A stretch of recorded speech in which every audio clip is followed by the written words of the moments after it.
باللہ من الشیطان الرجیم، بسم اللہ الرحمن الرحیم۔ آج میں آپ کو ماہ شعبان کی فضیلت کے بارے میں بتانا چاہتا ہوں کہ یہ کتنی فضیلت اور کتنی شان و شوکت والا مہینہ ہے۔ اس مہینے کے بارے میں حضرت محمد صلی اللہ علیہ وآلہ وسلم نے فرمایا ہے کہ اگر کوئی شخص اس مہینے میں ایک نیکی کرے گا تو خدا اسے ایک نیکی کے بدلے میں 70 نیکی عطا فرمائے گا۔ اسی طریقے کے ساتھ نبی پاک نے فرمایا کہ اگر کوئی ایک درہم اس مہینے میں خرچ کرے گا تو خدا اسے 70 گنا زیادہ عطا کرے گا، کیونکہ اس مہینے میں اللہ نے بہت زیادہ کرامات، فضیلت، نعمتیں رکھی ہیں، اور اس مہینے میں اللہ تعالیٰ نے ہمیں 7 معصوم عطا فرمائے ہیں، یعنی اس مہینے میں 7 معصومین کا ظہور و پرنور ہے۔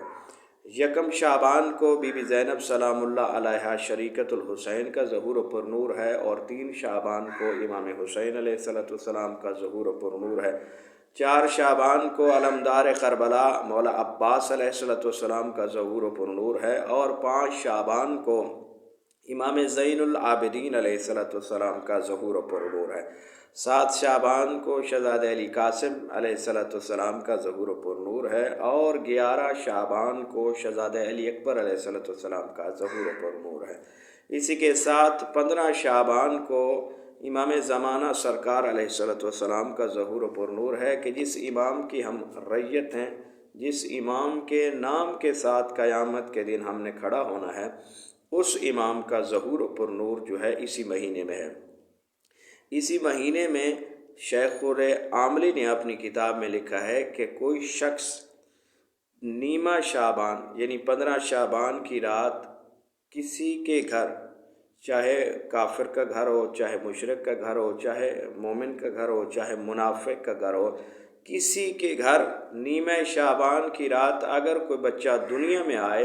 تو شیخ عاملی فرماتے ہیں کہ معصومین نے فرمایا ہے کہ اس نیمہ شعبان کی برکت کی وجہ سے، یعنی امام زمانہ کے ظہور کی برکت کی وجہ سے، اس رات پیدا ہونے والا بچہ مومن پیدا ہوگا، چاہے وہ مشرک کے گھر میں ہو، چاہے وہ منافق کے گھر میں ہو، چاہے وہ مسلمان کے گھر میں ہو۔ اللہ امام زمانہ کی برکت کی وجہ سے اس بچے کے دل میں ایمان پیدا کر دے گا، اور قیامت کے دن وہ بچہ مومنین کی صفوں میں شمار ہوگا۔ یہ اتنی بڑی برکت والی رات ہے۔ اس رات کے بارے میں معصومین نے کچھ عمل بتائے ہیں کہ 2 رکعت نماز ہے اس نیمہ شعبان کی۔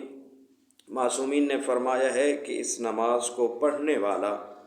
کبھی بھی اللہ کی رحمت سے مایوس نہیں ہوتا، اور اس کا طریقہ کیا ہے کہ میں 2 رکعت نماز نیمہ شعبان پڑھتا ہوں سنت قربتاً اللہ۔ اس کا طریقہ کار یہ ہے کہ